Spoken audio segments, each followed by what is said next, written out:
She entered the story long before her name ever crossed the lips of Judah, born not in innocence, but in the smoke-filled courts of Samaria, where idols burned and the covenant of God was treated as nothing more than a forgotten memory.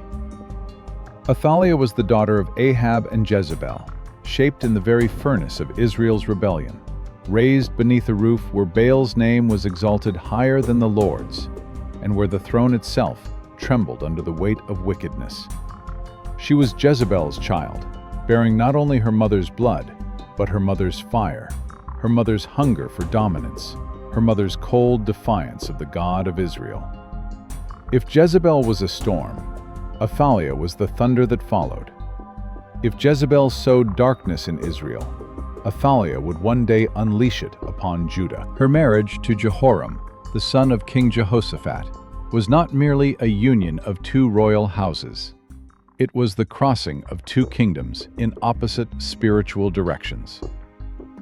Jehoshaphat had sought the Lord with sincerity, but his son walked a different road. When Athaliah entered Judah as his queen, she carried with her the spiritual poison of her lineage. She brought Baal's influence into a land that was meant to belong to the Lord alone. Her very name carried an omen: Athaliah, afflicted by God, or the one whom God has humbled. But she did not tremble at that meaning. She embraced its shadow as though it were a crown. From childhood, she had drunk deeply from the cup of idolatry. She had watched her mother command priests of Baal, orchestrate violence, manipulate kings, and silence the prophets of God. She learned early that power was seized, not granted, that fear ruled more effectively than kindness, that a throne was not defended by righteousness, but by ruthlessness. Whatever tenderness her name might once have held was buried beneath layers of ambition and devotion to the pagan god who shaped her worldview. Like her parents before her, she followed Baal, not out of tradition, but with fanatic loyalty. His altars became her comfort. His priests became her counselors. His rituals became her identity. She did not come to Judah as a queen seeking harmony. She came as a missionary of darkness, an emissary of the idolatry that had already consumed Israel. And in her steps, you could already hear the faint echo of future blood, the whisper of a reign that would one day drench Judah in horror, defy the covenant of David, and threaten the very lineage through which the Messiah would come. Athaliah did not become wicked over time. She was born in the shadow of wickedness. She inherited it. She nurtured it. And one day, she would unleash it upon the throne of David itself. Evil does not bloom in a vacuum. It grows in soil already poisoned. And Athaliah, dark heir of Ahab and Jezebel, was planted in a family where wickedness flowed as naturally as blood. Her lineage was a chain of iron, each link forged in rebellion, idolatry, and violence. And through that chain, she walked unhesitatingly, becoming both a product of corruption and a force that deepened it. She married Jehoram, son of Jehoshaphat, a union meant to bind the kingdoms of Israel and Judah, but destined instead to bind Judah to the same shadows that had swallowed Ahab's house. Jehoram was not like his father, the righteous Jehoshaphat, who sought the Lord with sincerity. Jehoram's heart was hollow, devoured by the idols of his wife, twisted by the legacy of the northern kingdom. Under Athaliah's influence, he plunged Judah into corruption, dragging the people toward Baal worship, as though spiritual decay were a crown he proudly wore. And as he reigned in cruelty, judgment came for him. His life burned out like a torch, consumed from within, painful, shameful, stripped of honor. The king died, leaving behind not a legacy of strength, but a kingdom weakened by compromise, and a queen whose ambition had only begun to sharpen. Then came Ahaziah, their son, young in age, but old in evil. He walked directly in the footsteps of his mother, absorbing her doctrines of power and her contempt for the ways of God. Scripture says he followed the house of Ahab, and indeed he bore the mark of that cursed lineage. His reign was short, but in that brief time he acted not as a shepherd of Judah, but as a puppet of his mother's wicked counsel. Athaliah whispered, and he obeyed. She guided, and he descended further into darkness. But wickedness attracts judgment as surely as dry fields attract fire. When Jehu, the fierce commander anointed by God to overthrow the house of Ahab, rose on the battlefield, the tremors of divine wrath reached even Judah. What had once been confined to Israel spilled across borders, and Ahaziah, visiting his uncle Joram in Jezreel, was caught in the storm. Jehu struck down both kings, sweeping them away as one sweeps away refuse before the dawn. Ahaziah tried to flee, but destiny overtook him. He fell beneath the arrows of judgment, another branch severed from the poison tree of Ahab. And Athaliah, daughter of Jezebel, widow of Jehoram, mother of Ahaziah, watched her house collapse piece by piece. But the fall of her husband, the death of her son, the destruction of her lineage, none of this softened her heart. It hardened her, and in that hardening, a darker chapter was about to begin. The news of her son's death struck Athaliah like a blade to the heart, but not in the way a mother grieves. She did not weep, she did not tremble, she did not fall to her knees in sorrow. Instead, something far darker awakened within her, something cold, calculating, and terrifyingly swift. The moment Ahaziah's body fell to Jehu's judgment, a new desire surged through Athaliah's veins. The throne must not slip from her hands, and she knew exactly what needed to be done. What followed was not merely a political maneuver. It was a massacre. Athaliah rose from her chambers like a storm unchained. She summoned soldiers loyal only to her ambition, men hardened enough to obey without question. And with a voice sharpened by rage, she issued the command that would stain Judah's royal history with blood. Kill them all. Not just the princes who stood next in line, not just the sons who bore the mark of David's heritage. All of them. Every child, every boy, every descendant tied to the covenant God made with David. The palace halls echoed with screams as steel met innocence. Mothers clutched their children. Servants fled in terror. The floors ran red as Athaliah attempted what no enemy nation had ever succeeded in doing, erasing the royal line through which the Messiah would one day come. This was not merely the ambition of a woman hungry for power. It was a spiritual assault, a demonic echo reaching back to the ancient prophecy of Genesis 3:15, where God declared that the seed of the woman would crush the serpent's head. For centuries, Satan had sought to extinguish that promised line. Now, through Athaliah's hands, he struck again with ferocity. Her purpose was singular and chilling. If David's descendants died, the throne would be hers. And if the line of David died, the promise of the Messiah would collapse. Or so she believed. In one sweeping act of brutality, Athaliah murdered her own blood, her own grandchildren, the children of her brothers, nephews she had once held as infants, heirs she was sworn to protect. Family meant nothing. Covenant meant nothing. Only the crown mattered. And for a brief, horrifying moment, it seemed as though she had succeeded. The nursery was silent. The palace was emptied of heirs. The house of David appeared extinguished. But what Athaliah did not know, what no murderer can ever fully grasp, was that God's promises cannot be slaughtered by human hands. As she lifted herself onto the throne she believed she had secured with blood, a hidden heartbeat remained, protected, far from her reach. Athaliah ruled through fear. but heaven was already preparing her downfall.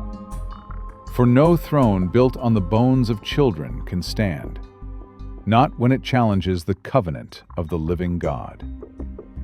In the midst of a palace drenched in blood and echoing with the wails of mothers who would never hold their sons again, a single thread of hope, thin, trembling, almost invisible, refused to break. Athaliah believed her sword had finished its work. She believed every heir to David's throne lay lifeless on the cold stone floors she had stained with royal blood. She believed her reign was secure, sealed by murder, wrapped in terror, and upheld by the silence of the dead. But God had already begun writing a different ending. Jehosheba, daughter of King Jehoram, sister of Ahaziah, and aunt to the doomed children, moved like a whisper through the corridors of death. While Athaliah raged in triumph, Jehosheba listened. His eyes were wide with fear, reflecting the flames of a palace burning with treachery. Jehoshaba's heart clenched. In that moment, she did not see a prince. She saw the last living ember of God's covenant. She acted with the fierce courage of a woman who understood that hesitation meant death. Scooping the child into her arms, she wrapped him tightly and carried him through hidden passageways known only to remnants of faithful service. Every shadow felt like an enemy. Every footstep echoed with the risk of discovery. But heaven shielded her path. For the God who preserves his promises preserves the lives through whom those promises will come.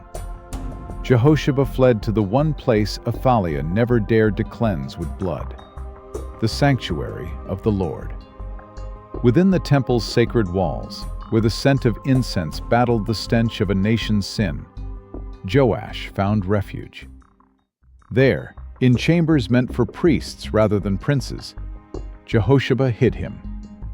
But she did not hide him alone. Jehoiada the high priest, her husband, a man whose heart still beat to the rhythm of God's law, took the child into his care. Under his watchful eyes, Joash grew not in the courts of kings, but in the courts of God. While Athaliah strutted across a stolen throne, Joash learned the songs of David. While Baal's altars flickered across Judah, Joash learned the name of the Lord. While the queen believed the royal bloodline had ended, a child slept safely beneath the very shadow of the Almighty. 6 years passed. 6 years of silence. 6 years of stolen glory. 6 years in which the future king played where other children prayed, learned to walk beneath pillars of cedar and bronze, and grew beneath the gentle guidance of a priest who knew his destiny. The world saw only Athaliah's reign. Heaven saw the preparation of a miracle. For in the sanctuary's hidden rooms, Joash, the forgotten prince, the preserved remnant, the living thread of prophecy, was being shaped for the moment when God would pull back the curtain and reveal that no throne built on murder can stand, and no promise God makes can ever die. Thus the throne of David was restored, not by armies, not by politics, but by the unseen, unstoppable faithfulness of God, by the courage of a hidden remnant, by the rise of a child preserved again. 7 years had passed since the palace floors ran red with royal blood.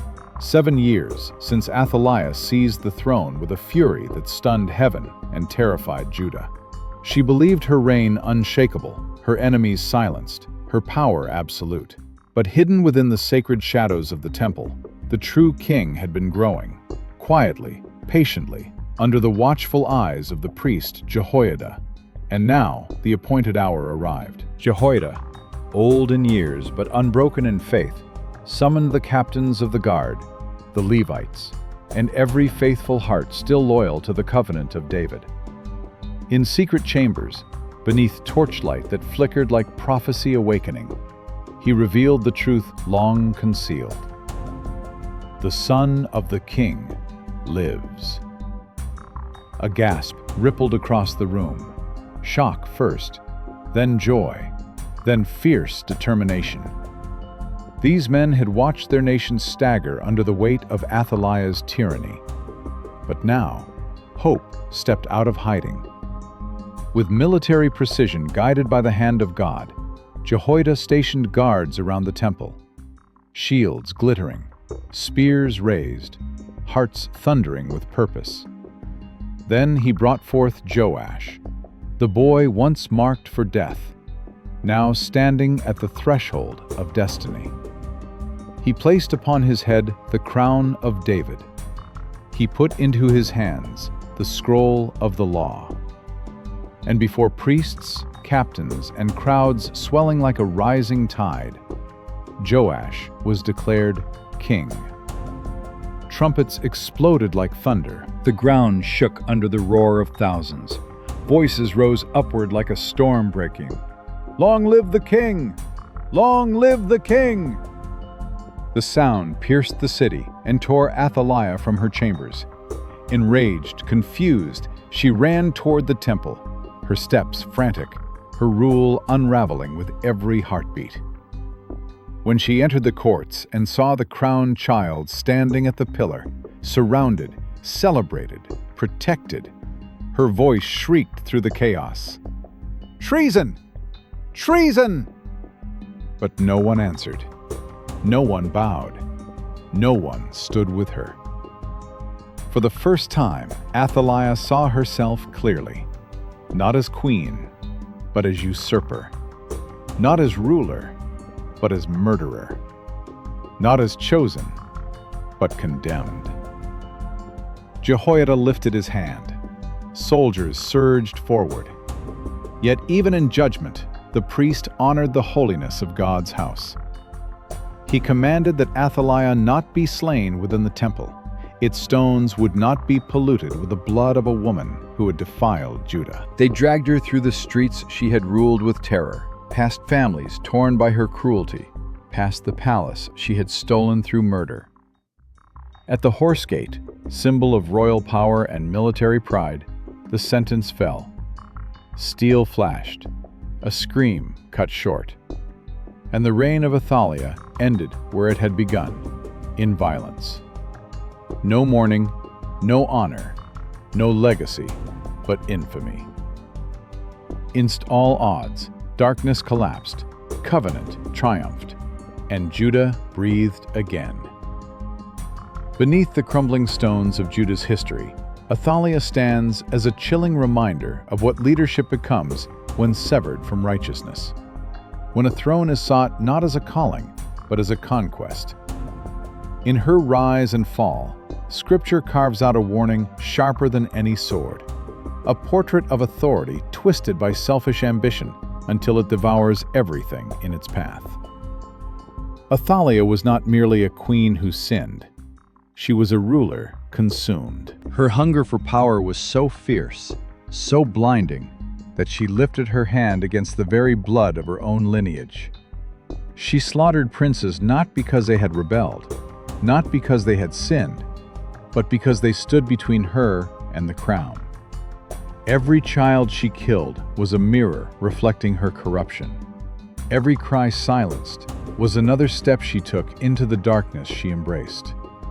She did not hesitate. She did not grieve. She did not consider the weight of heaven watching. Her ambition demanded sacrifice, and she offered her own family upon its altar. And in doing so, she revealed the true nature of her leadership. Athaliah cared nothing for the covenant God had sworn to David, a covenant older than her throne, more sacred than her crown, sealed by promises that stretched from the past into the coming of the Messiah himself. She knew the prophecy. She knew the history. She knew that the scepter was destined to remain in the house of David until the Anointed One would come. But she refused to bow to destiny. She refused to bow to Scripture.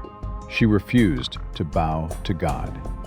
To secure her reign, she was willing to extinguish the very line through which salvation would one day enter the world. In her fury, she imagined she could destroy what the Almighty had ordained. She believed steel could sever prophecy. She believed bloodshed could silence heaven. But what she could not see was the hand of God moving quietly in the shadows, preserving Joash, preserving the covenant, preserving the promise she tried to erase. While she ruled with terror, the true king was raising up justice in secret. While she believed her throne unshakable, God prepared the moment when her own people would rise against her. And when that moment came, it came swiftly. The shouts that echoed through the temple courts did not bear Athaliah's name. They lifted Joash, the rightful heir she tried to murder. In that single cry, "Long live the king!" her power crumbled. The people who once trembled at her voice no longer heard authority in it. When she screamed, "Treason!" it was the hollow cry of a tyrant exposed. The nation had awakened, and no one came to her defense. Not a single soldier, not a single ally. The queen who killed her own blood found herself abandoned by the very people she sought to rule. Dragged to the horse gate, far from the holy courts she had defiled, Athaliah met the end she had sown with her own hands. No honor, no mourning, no legacy, but fear and ruin. Her story stands as a solemn verdict. Leadership built on blood ends in blood. Authority fueled by ego collapses under its own weight. Power that resists God will be torn down by God Himself. And thus Athaliah, Queen of Judah, slayer of her own kin, became a symbol for all time of what happens when a leader pursues the throne but rejects the King of Kings.